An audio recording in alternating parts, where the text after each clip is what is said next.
Hi everyone, my name is Coey and I've been with Meta Singapore for slightly more than 7 years. And currently I'm leading the Metaverse content effort, especially in entertainment for APAC. So we mainly work with entertainment partners across Asia Pacific, such as concerts or streaming apps or IP holders to bring their content to complete our ecosystem, basically. So that's all about me. Okay, so first question I want to ask you is related to the Metaverse and the Quest. I was wondering if you could explain briefly what it is and its differences from virtual reality and AR as well. Certainly. We recently actually launched Quest 3S. It's a advanced version of Quest 3, which we launched earlier. And I think like a good question is that, what's mixed reality, right? And how is it compared to virtual reality and then AR as well? I think mostly for now, AR and VR, you have to rely on it with the device, and AR is basically it's making a layer on top of what's in front of you, right? And you're using mostly your mobile phone to see things, and there are some limitation in there because it's still like on top of your reality, and that's where it shows like some of the visual and to guide you through some of the fun stuff as well, like for example filters, right? Like what we've been using with Snapchat or even you're using on Instagram. Those are the work on AR. On top of that, then that's where VR, it's fully immersive. You are in your own world, and mostly you're putting on the device, and not necessarily just Quest, but other device on other platforms as well. But I would say like MR, it's a good mix of what's VR and AR. Basically, mixed reality is that you are in an immersive world, which you are on the device, but then you are also able to see what's in reality. So it's having the technology of AR laying on top of your now I'm in a room. So what MR means, it's even I put on a device, I will be able to see my laptop in front of me. I'll be able to see my keyboard in front of me. I'll be able to see the desk in front of me while I'm playing a game, which could be developed with some of the VR technology. So MR is a good mix of what we have developed previously, and it's a great involvement of how we think the user journey and the user experience should be further enhanced with the existing technology that we have. Yeah. How do you think the future of VR and AR will look like with the introduction of mixed reality? Will they become obsolete? I wouldn't say it will become obsolete. It will just become, more advanced, right? Like one of the example, it's in our Connect, which is our, annual developer conference. We also announced Orion, which is also a, very much like portable glasses in the future that you can use. So there are a few insights in here into like what the future will look like, right? One is that currently what Quest is looking like, it's relatively heavier device than a glasses, right? And it's really difficult to sort of like evolve into like day-to-day life. Like right now, it's so easy to pick up a pair of glasses to put on your face, but it's relatively more difficult compared to wearing the device than your pair of glasses. So what Orion's gave us the insight is that in the future, it will be more applicable. We want everyone to be able to adopt to this new technology. And what Orient it's meant to bring us is that it's still using the technology of AR and VR into that sense. For example, you will be able to wear the glasses, then you will be able to do multitasking.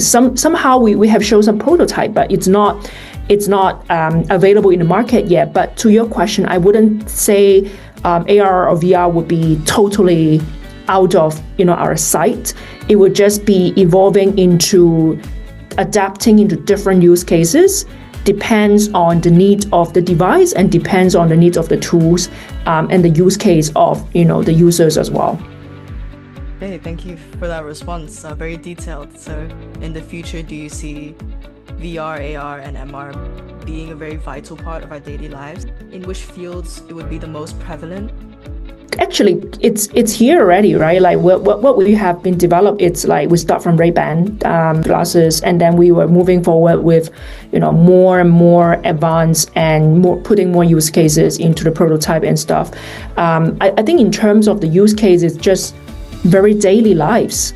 We are expecting people to wear our device, for example, the glasses or, the AR and VR and MR devices into work. You can do work, just projecting your screens in front of you, and then you can, do your course, do your work with that. It can be also very simple, like directional, right? Like now you have to pull out your phone to guide you through, the direction where to go next. But then in the future, it can be relying on AR into the tool just to show you, like, where to go, so you don't need extra tools in front of that. You can, like, currently it's with the Ray-Ban, what we are doing, it's already like, trying to put in music, trying to give direction, AI guidance into like taking videos, taking photos.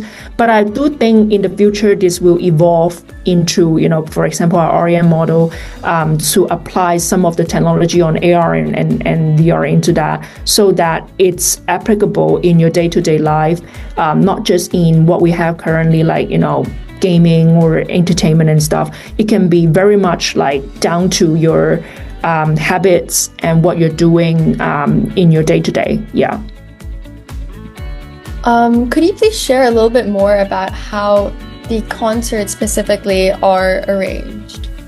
Just so know, we are, when we are talking about concert, it's more on the Metaverse concert that we are talking about, and how the concerts, have been put forward. It's very simple. It's basically, for example, you are now going to a Taylor Swift concert, but we will have a special production. We will have special camera that set aside, when they do the shooting for the concert, they will do like DVD, right? Usually, or, they will do their own shooting.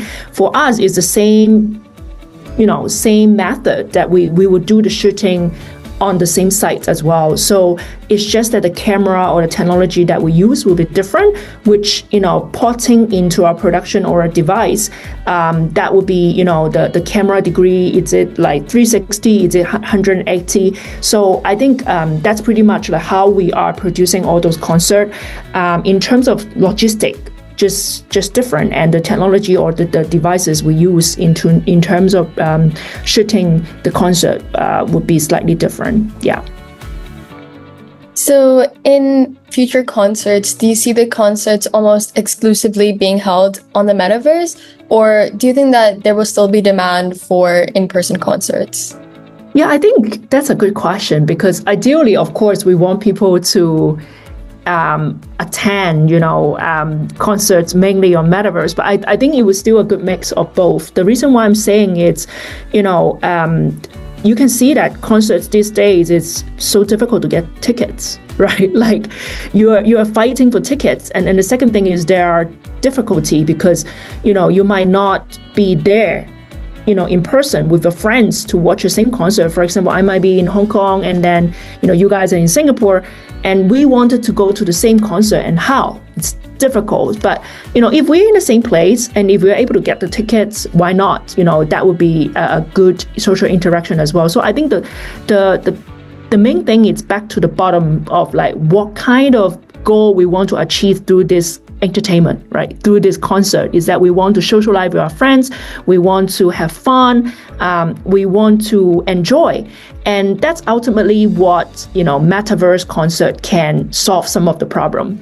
For example, we recently launched a Sabrina Carpenter concert and, on Metaverse, and she's super famous, and then she's only have tours in US. But then if I'm a fan in Asia and I want to see Sabrina Carpenter, it's difficult for me to, buy the ticket, not to mention like I will get a ticket and then fly over there to watch Sabrina Carpenter. But with the Metaverse concert, we actually did a shooting with her, and then we bring her concert into the Metaverse. So imagine we are all Sabrina Carpenter's friends in Singapore, and now we will be able to see that. And we don't just play it once. You can go with different friends to watch it with several different times. You can have socialized activity. You can talk to your friends on the Metaverse as well. So we are trying to break some of the limitation of real life concert and try to solve that for our users, and it works.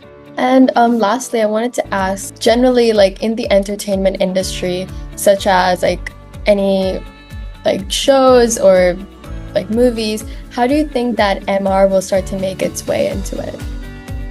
Yes, that's what we are trying to evolve, right? What we are doing traditionally with, the entertainment industry, how we watch Netflix, how we've been watching Prime, you watching YouTube, is that we are on our mobile phone or we are on our TV, and you are also doing like multitasking. Sometimes you're checking your phone and then you're watching the show.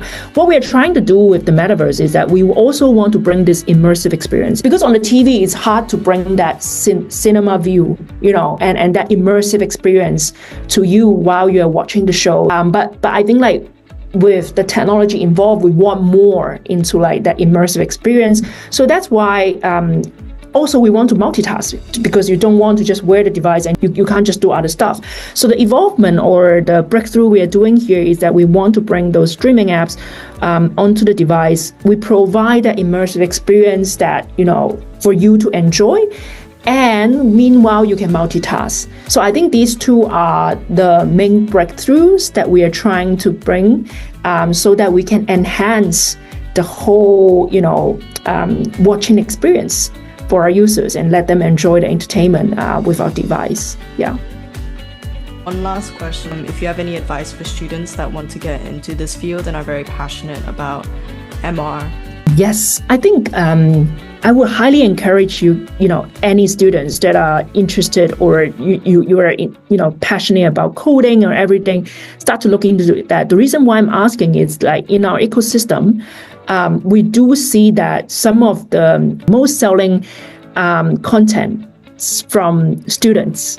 There are some gaming titles, for example, they're developed by students, and they don't necessarily have finished their high school yet. And they are able to bring in their perspective and start coding, and with their help of their parents, they try to do more in marketing stuff and widespread it. So my advice to students who are interested, just get your hands dirty. Go on to our developer.com, try to see like what are the resources or SDKs or documents available in there. There are also a lot of Discord groups among the developers. They will interact and share a lot of the information about how to advance, how to develop. Once you have questions, you can go to those Discord groups and there will be tons of people helping you. We also have some of the programs, for example, like within Meta, to help people to get started, or for people who already started, they need some help in terms of navigating. We have like the Starts program, which it's a scalable program providing a very much like basic information of how people can get started. So I think there are a lot of ways. So don't stop by the lack of experience that you have. A lot of the developers that I saw that are very talented are actually from students. And I interact with them day in, day out, and the work that they develop are super good, and the users like it, because I think there are also advantage from your perspective as a student, because you know exactly what your age like, right? And the device that we are developing is actually for teens and young adults, which is basically the same group. So leverage on advantage and understanding you have towards the target audience regarding MR, the new technology, and take that into something that if you have an idea, start with leveraging the help from the community and existing resources. That would be super great to start with. Yeah.